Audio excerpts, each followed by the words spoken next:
தனுசு ராசி அன்பு சொந்தங்களுக்கு வணக்கங்க. தனுசு அப்படின்னாவே எல்லாருக்கும் வழிகாட்டியாக வளரக்கூடியவங்க. இவங்களுடைய உயர்வு அப்படிங்கிறது பல கட்ட கஷ்டங்களை தாண்டி தான் இருக்கும். ஆனால் இவங்களை சுற்றி இருக்கிறவங்க ஈஸியாக சக்ஸஸ் ஆகிறதுக்கு இவங்க வழிகாட்டிடுவாங்க. ஒருத்தவங்க இவங்க கிட்ட உதவின்னு கேட்கறதுக்கு முன்னாடியே உதவி செஞ்சிருவாங்க. அதே போல் இவங்க கிட்ட யாராவது உதவின்னு கேட்டுட்டா அவங்க திரும்பவும் மற்றவங்க கிட்ட போய் உதவின்னு கேட்காம இவங்களை போல மற்றவங்க உதவி செய்யக்கூடிய அளவுக்கு அவங்களுடைய வாழ்க்கைக்கு வழிகாட்டிடுவாங்க. இலக்குங்கிறது பெருசு, அதுக்கான திட்டமிடலும் பெருசு, அதை செயல்படுத்துறது அதை விட பெருசு. இது மூணையுமே கரெக்டாக ஃபாலோ பண்ணக்கூடியவங்க தான் தனுசு ராசிக்காரங்க. இன்னும் ஒரு படி மேலே சொல்லணும்னா கம்பீரமான தோற்றம், சிறந்த தெய்வ பக்தியும், எதுலையுமே தைரியத்தோடு செயல்படக்கூடியவங்க. இவங்களுடைய ஆற்றல் அப்படிங்கிறது இவங்களுடைய அறிவு தாங்க.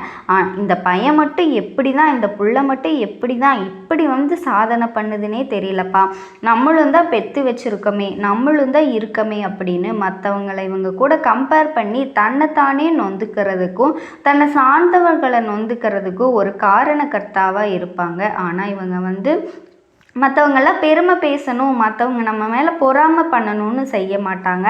நம்ம நல்லா இருக்கணும், நம்மளை சுற்றி இருக்கவங்களும் நல்லா இருக்கணும், இதுதாங்க தனுசு ராசியினோட இலக்கு. எவ்வளவு நெருக்கடிகள் வந்தாலும் நேருக்கு நேர் வழியில் தான் போவாங்க. அதே மாதிரி பணத்துக்கோ பட்டத்துக்கோ பதவிக்கோ பணியவே மாட்டாங்க. இவங்களை நீங்கள் பணிய வைக்கணும்னா அன்பால் மட்டும்தான் பணிய வைக்க முடியும். மேலும் தனுசு ராசிக்காரங்களை யாராவது ஏளனமாக எடுத்தெறிஞ்சு பேசிட்டாங்கன்னா எரிச்சலே அடைய மாட்டாங்க. யதார்த்தமாக இருப்பாங்க, மனசாட்சிப்படி நடந்துக்குவாங்க. பெற்ற தாயையும் சரி பிறந்த மண்ணையும் சரி முழுமையாக நேசிப்பாங்க. இப்போ சொரணை கெட்டவங்களா அப்படின்னு ஒரு சிலர் கவுண்டர் கொடுப்பீங்க. தனுசு ராசிக்காரங்களை பொறுத்த வரைக்கும் அப்படி கிடையாதுங்க. பேசின வாய் மூடிக்கொள்ளக்கூடிய அளவுக்கு, பேசின வாய் தைக்கக்கூடிய அளவுக்கு உயர்ந்து காட்டிடுவாங்க. பேச்சுக்கெல்லாம் இல்லை வீச்சுதான்னு சொல்கிற மாதிரி செயல்படுவாங்க.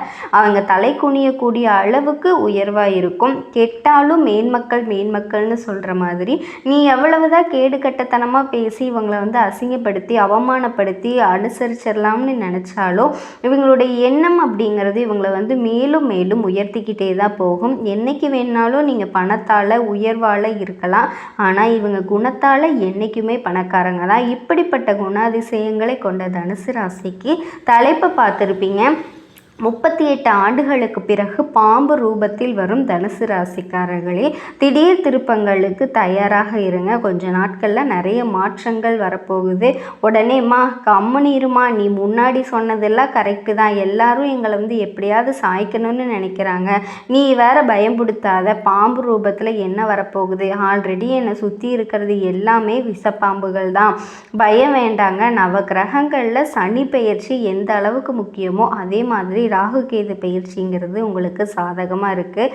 அடடா சூப்பர்மா, இப்போ சொன்னப்பாரு, அதுக்கு மேலே ஏமா, சனீஸ்வர பகவானே ஆல்ரெடி நம்மளை அழித்து தொலைவச்சு காய போட்டுட்டு கிடக்கிறாரு.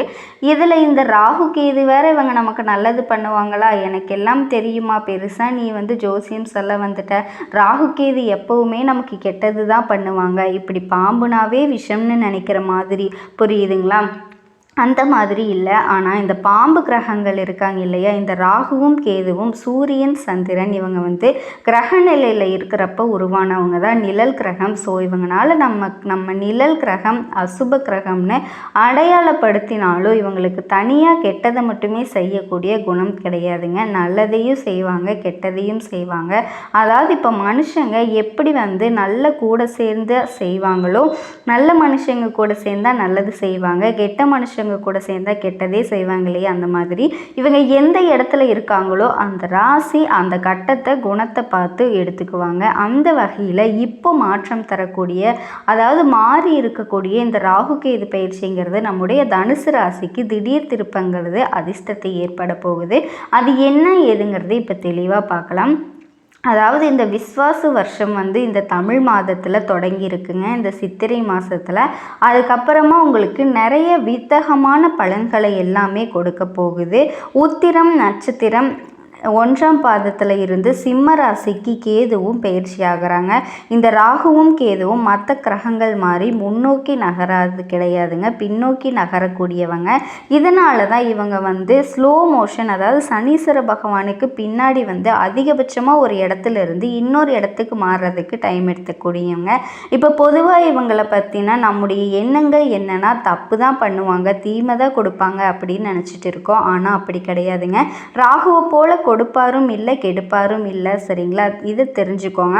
அதை ஃபேஸ் பண்ணி பார்த்தோம் அப்படின்னா இப்போ வந்திருக்கக்கூடிய அமைப்புங்கிறது உங்களுக்கு கொடுக்க தாங்க வச்சுருக்கு. அதுவும் அள்ளி அள்ளி கொடுக்க போகிறாங்க. அள்ளி அள்ளின்னு சொல்கிறியேம்மா, ஏதோ மண் அள்ளி போடுற மாதிரி, நிஜமாவே எங்களுக்கு நல்லது தான் நடக்க போகுதா, கொஞ்சம் பார்த்து சொல்ல அப்படின்னு கூட நீங்கள் பதட்டப்படலாம். ஆனால் உண்மையே சொல்கிறேங்க, தனுசு ராசிக்கு திடீர் ஜாக்பாட் மாதிரி உச்சம் தொடக்கூடிய வாய்ப்பு பொன்னான காலகட்டமாக இந்த ராகு கேது பயிற்சி இருக்க போகுதுங்க. ஏன்னா எழுதி வச்சுக்கோங்க, இந்த வருஷத்தில் நடக்கக்கூடிய சனி பயிற்சி, குரு பயிற்சியை விட ராகு கேது பயிற்சி உங்களுக்கு அதீத பலன்களையும் அதிர்ஷ்டத்தையும் கொடுக்க போகுது. இந்த காலபுருஷ ராசியில் 12ஆம் வீடு மீனத்திலிருந்து 11ஆம் வீடான கும்ப ராசிக்கு லாபஸ்தானம் தாங்க. இந்த இடத்துக்கு ராகு வர போகிறாரு. ராகுவை போல கொடுப்பானும் இல்லை, கேதுவை போல கெடுப்பானும் இல்லை. இந்த மாதிரி தான் இல்லைங்களா? அது உங்களுக்கே தெரியும். இந்த ராகு பகவானை நாங்கள் ஜோதிடத்தில் போகக்காரகன்னு சொல்லுவோம், கேதுவை ஞானக்காரகன்னு சொல்லுவோம். இவங்க 2 பேருமே ஒரே வேளையில் பயிற்சியாகி உங்களுக்கு இது நாள் வரைக்கும் பெரிய பெரிய பிரச்சனைகளை எல்லாம் வாழ்க்கையில் மோசமான நிலைக்கு தள்ளப்பட்ட உங்களுக்கு அதிர்ஷ்டமான பலன்களையும் மிகப்பெரிய சந்தோஷத்தையும் கொடுக்க போகிறாங்க. எப்படின்னா, தனுசு ராசிக்கு இப்போ தான் 7.5 சனி முடிஞ்சிச்சு. இதனால் எல்லா பிரச்சனைகளையும் முடிச்சிட்டேன் அப்படின்னு ஒரு நிம்மதி நமக்கு ஏற்பட்டுருச்சு. ஆனால் அதுக்குள்ள நாளில் சனி இப்போ அர்த்தாஷ்டம சனி, அதே மாதிரி அதிபதி குரு 6ஆம் இடத்துல சிக்கிட்டாரு. இதனால் நோய், எதிரி, வம்பு, வழக்கு இந்த மாதிரி விஷயங்களை நீங்கள் கொள்ளக்கூடிய வாய்ப்பு இருந்துச்சு. ஆனால் 10ஆம் பாவத்தில் கேது குருவுடைய பார்வையில் அமர்ந்து பெரிய அளவில் எந்த ஒரு முன்னேற்றமும் ஏற்படாமல் இருந்துச்சு. கடன் மட்டுமே மிச்சமாக இருந்திருக்கும். இந்த 6ல் குரு வந்தது மட்டும் உங்களுக்கு பிரச்சனை கிடையாதுங்க. 4ஆம் இடம்னு சொல்லக்கூடிய இந்த சுகஸ்தானத்தில் ராகு அமர்வதும் உங்களை பாடாப்படுத்திக்கிட்டு இருக்கும். இப்போ வரைக்கும் சொன்னது, இது நாள் வரைக்கும் சொன்னது நீங்கள் பட்ட கஷ்டங்க. ஒரு நிமிஷம் கூட தெளிவாக கேட்டுக்கோங்க. அதே மாதிரி வீடு, வாகனம், மனை வாங்கிறது, போக்குவரத்தில் நிறைய விஷயத்தில் பாடுபட்டிருப்பீங்க. தொடர்ச்சியாக கடன் வாங்கி சிக்கியிருப்பீங்க. நிறைய பேருக்கு ஆரோக்கியத்தில் பிரச்சனை ஏற்பட்டுகிட்டே இருந்திருக்கும். நிறைய வைத்தியத்தை மாற்றி செஞ்சுட்டு இருந்திருப்பீங்க. மன உளைச்சலுக்கே ஆளாக்கி இருப்பீங்க. ஆனால் இப்போ சனி பயிற்சி 4ஆம் பாவத்தில் சனி அமர்றது ராகு கேது பயிற்சியில் 2 ப்ளஸ் பாயிண்ட்டுகள் இருக்குங்க. இதனால் லாபம் கொட்டும். உங்களுக்கு 3ஆம் இடம் அப்படின்னு சொல்கிறது வெற்றி ஸ்தானத்தில் ராகு பகவான் அமர்றது, இந்த 7ஆம் பாவத்தில் குரு அமர்ந்து ராசியை பார்க்க போகிறதுனால இந்த பாவம் அப்படிங்கிறதே பலம் பெறுதுங்க. குரு லாபஸ்தானத்தை பார்க்குறாரு. அதே சமயம் 3ஆம் இடத்துல இருக்கக்கூடிய ராகுவையும் பார்க்கறதுனால குரு சண்டாள யோகத்தை உருவாக்குறாரு. அதுவும் வெகு நாட்களுக்கு பிறகு இதை தரக்கூடிய காலகட்டமாக அமைஞ்சிருக்குங்க. இந்த ராகு கேது பயிற்சி இருக்க போகுது. உங்கள் பிரச்சனைகளுக்கு எல்லாத்துக்குமே தீர்வு 4 சனியில் போகிறதுனால அர்த்தாஷ்டம சனி மைனஸ்ன்னு நீங்கள் நினச்சிட்டு இருக்கீங்க இல்லையா? அப்படி நினைக்க வேண்டாம். என்றால் 3ஆம் பாவத்தில் ராகு வர்றது உங்களுக்கு 100க்கு 200% நன்மையை மட்டுமே கொடுக்க போகுதுங்க. தனுசு ராசி மூலம் நட்சத்திரம், பூரம் நட்சத்திரம், உத்திராட்டம் நட்சத்திரம், 1ஆம் பாதம், இங்கே எல்லாருக்குமே பொது பலன்கள் கட்டாயம் இது பொருத்தமாகுங்க.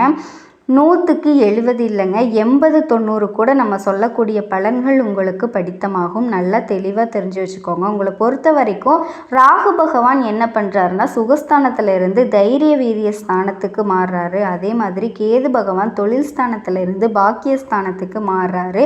இதை ஃபேஸ் பண்ணி முக்கிய திருப்பங்களை நீங்கள் பார்க்க போகிறீங்க. இது நம்ம லிஸ்ட்லேயே இல்லைன்னு சொல்லக்கூடிய அளவுக்கு, நம்ம பிளானே பண்ணலையேன்னு சொல்லக்கூடிய அளவுக்கு திட்டம் போடாத நீங்கள் செய்யக்கூடிய காரியங்கள் கூட வெற்றி பெறுவீங்க. தாய் வழியில் ஆதரவு பெருகுது. இல்லத்துக்கு தேவையான விலை உயர்ந்த பொருட்களை வாங்குவீங்க.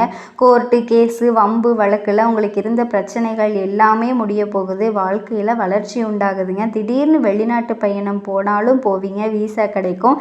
இதன் மூலமாக உங்களுக்கு புதிய வாய்ப்புகள்லாம் கிடைக்கும். செல்வாக்குக்கு எந்த குறையுமே இருக்காதுங்க. பிள்ளைகளோட நலனில் அக்கறை காட்டினா குதூகலம் அதிகமாக சந்திப்பீங்க. அதே மாதிரி இந்த நாள் வரைக்கும் பாசமே காட்டாத சொந்த பந்தங்கள் எல்லாமே இப்போ பாசம் காட்ட ஆரம்பிச்சிருவாங்க. உடலில் இருந்த உபாதைகள், மனக்குழப்பங்கள் விலகுது. புதியவர்களுடைய நட்பு உங்களுக்கு ஒத்துழைப்பும் கிடைக்க போகுதுங்க. உங்களுடைய நம்பிக்கை வீண் போகாது. சொத்து பிரச்சனைகளும் சுமூகமாக முடியும். புதிய கல்வி அதை கற்பதற்கான வாய்ப்புகளும் உங்களை தேடி வரும். அதே நேரம் திரும்ப திரும்ப செலவு வைக்கக்கூடிய வண்டி வாகனங்களை மாற்றக்கூடிய ஒரு யோகம் இருக்குங்க. அதே மாதிரியே நான் பழைய ஃப்ரெண்டா அப்படின்னு சொல்லிட்டு இந்த பகையை மறைமுகமாக வச்சு உங்களை கெடுக்கணும்னு நினச்சவங்களை நீங்கள் கண்டுபிடிச்சிருவீங்க. இதனால் யார்கிட்டேயுமே நீங்கள் மனம் விட்டு பேசாதீங்க. அடுத்தது உத்தியோக பணிகள் சிறப்பான பலன்களை பெற போகிறீங்க. உங்கள் வேலையில் கண்ணும் கருத்துமாக முயற்சி பண்ணுங்கள். நம்மளை யாரும் குறை சொல்லக்கூடாதுடா, அந்த அளவுக்கு நேரத்தை கடைபிடிக்கிறது ரொம்பவே நல்லது.